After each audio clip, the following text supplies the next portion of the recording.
This is a Yamaha 97 VMAX XTC 500cc engine. So we have leaking carburetors on this only when it's running. Let's see if we can get a good shot of this. So see these overflow tubes right here where I've got the rag underneath. As soon as you fire this thing up, they start dumping fuel right out of there. I'll show you that. Alright, so yeah, you can see them pour right out of there. So those are the overflow tubes of the carburetors. They come out of there when the needle and seats aren't shutting off anymore inside of there and allow too much fuel to go through that carb. So I'm going to show you how to pull these carbs off and replace the needle and seats, and then we'll bench test them to make sure that they're sealing up before we put them back on, and then we should have some sealed up carburetors. So first thing you have to, I've already got the air box out of the way so I could show you that. It's pretty self-explanatory to remove. Just a bunch of screws around the edge. There's a couple screws holding on the CDI box, a couple screws holding on the ignition coil and the ground for the ignition coil. That's why I've got this jumper here. Once you get that out of the way, then it's just a matter of removing this crossover tube and the two clamps holding on the carburetors. You're going to have your throttle cable and then your throttle override system, which is just a couple wires right here to disconnect. So I'm going to get all that disconnected, pull these carbs off and get them on the bench. So I got my carbs off and on the bench here, and the first thing I want to do is measure the float height to make sure, just to make sure that when I put them back on, I know I'm in spec. So the way you measure the float height is, so see how they're all the way out right now and you tilt them in and the floats fall down.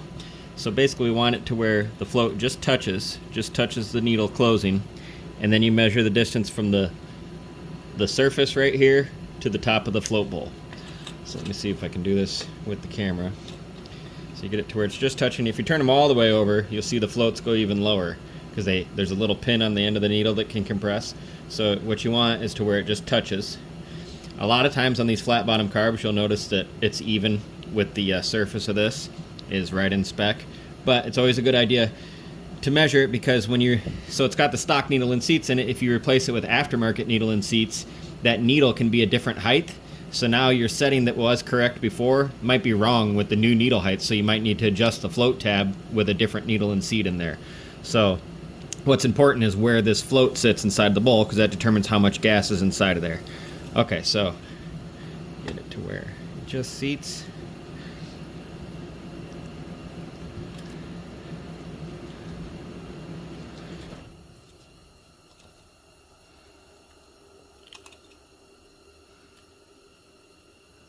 I'll try to get this lined up here. It's hard to do and get it all on camera.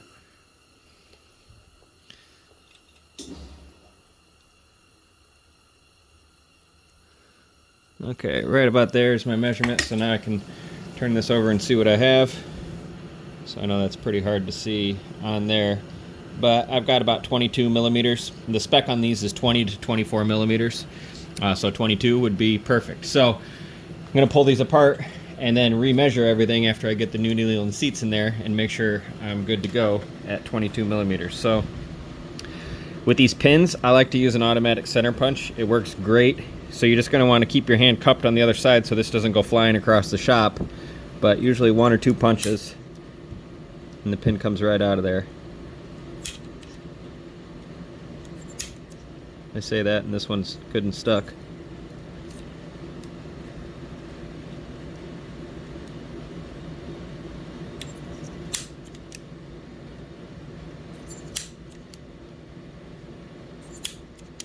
There we go, it's starting to move. There, so you see it pop out that other side, and then I can grab it, pull that all the way out. Now make sure I don't lose my needle as I come out. So there's my own needle. This is the pin. It's almost impossible to see, but this is the pin on the top of it that I was talking about. It gets compressed when it goes all the way down. You can see it move.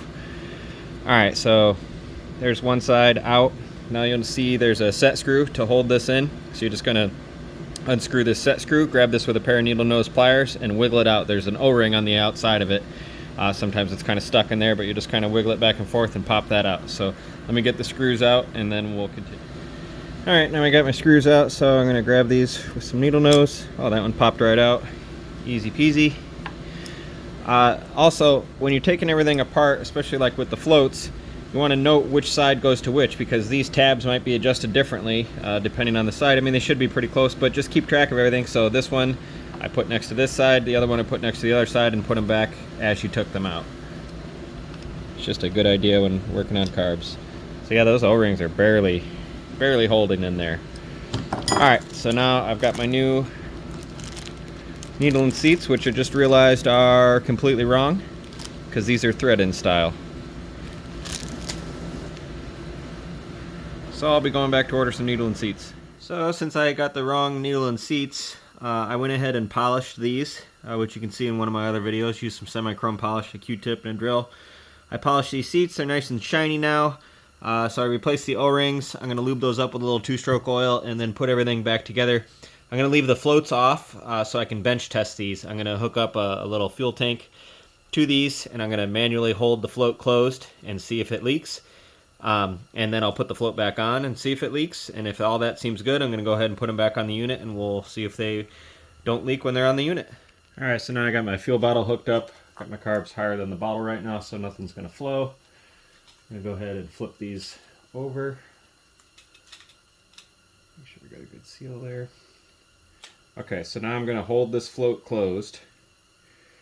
And I'm going to go ahead and bring this down. First thing I'm looking for is if I get any flow, any bubbles moving in my bottle right now. Because if I've got this closed, I shouldn't really be flowing anything. So it looks pretty good so far. Let's see if this is, of course I got this a little lower than the camera is. Let's see if we can bring this up.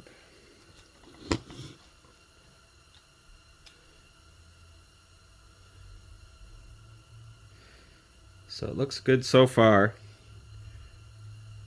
No leaks.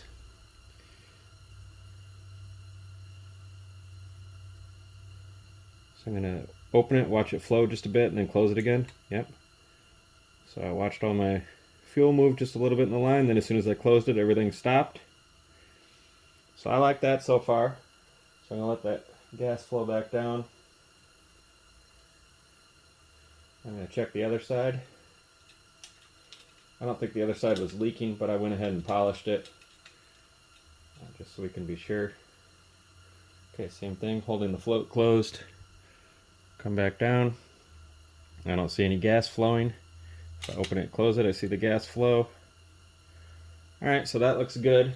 So now what I'll do is go ahead and put the floats back on and then re-bench test them. So, alright, now I got my float bowls back on, so I'm going to go ahead, take this down, watch the gas flow, watched it fill up. So we're just going to give it a minute. This is just a little residual from when it was leaking. Alright, so far so good. It should only take 10-15 seconds for that float to fill up and that to come up to a level where the needle shuts it off. So the fact that it's not spilling out yet is a good sign. This is definitely the one that was leaking. This one was questionable, but polished it just to make sure.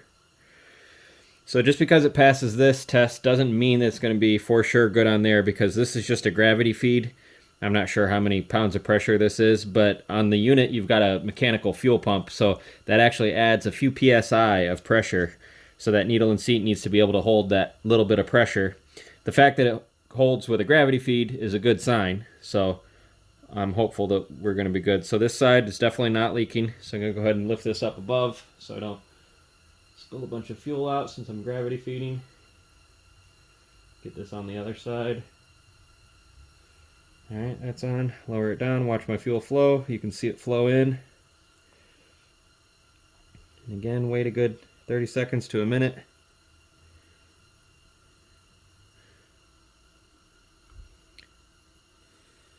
So far, so good.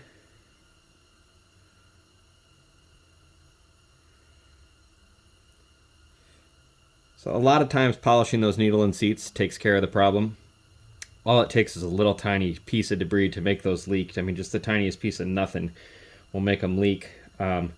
So just a little bit of corrosion or pitting in there can make them leak too, and that semi-chrome polish does a really good job of resurfacing that needle seat. So cool. So we look good on both sides as far as the bench test. So now I'm going to throw them back on the unit, see if they'll hold pressure under that mechanical fuel pump. So one thing to note on a oil injection two-stroke sled like this unit injects the oil in the fuel pump itself. So by the time the fuel gets to the carburetors, it's pre-mixed. And right now I've just got them full of straight fuel. So I don't want to go over and take these on the unit and fire it up because it'd be running with no oil for that engine, which wouldn't be great. So when you bench test them like that, make sure you drain these floats with the straight gas mixture that you have and let them fill up with the mechanical fuel pump that is mixing the oil over there. So just a note, I'm going to drain both of these and then get them on the unit. Alright, they're back on the unit now. One thing to note when you're hooking these up is you've got your oil pump down there. You see that bracket? So when you take all the slop, there's the free play of the throttle cable.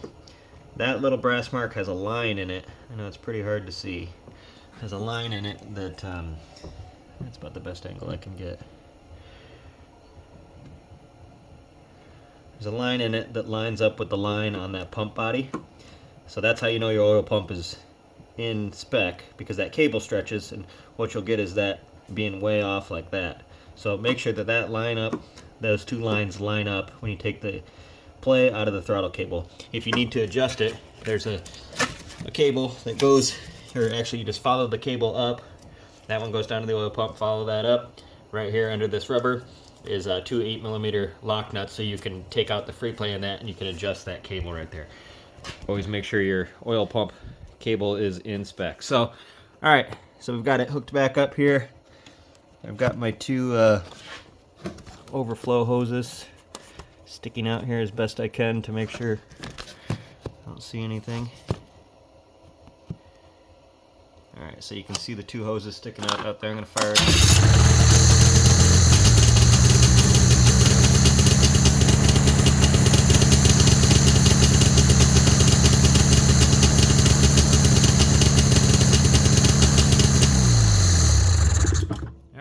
No more leaking. So the polish worked.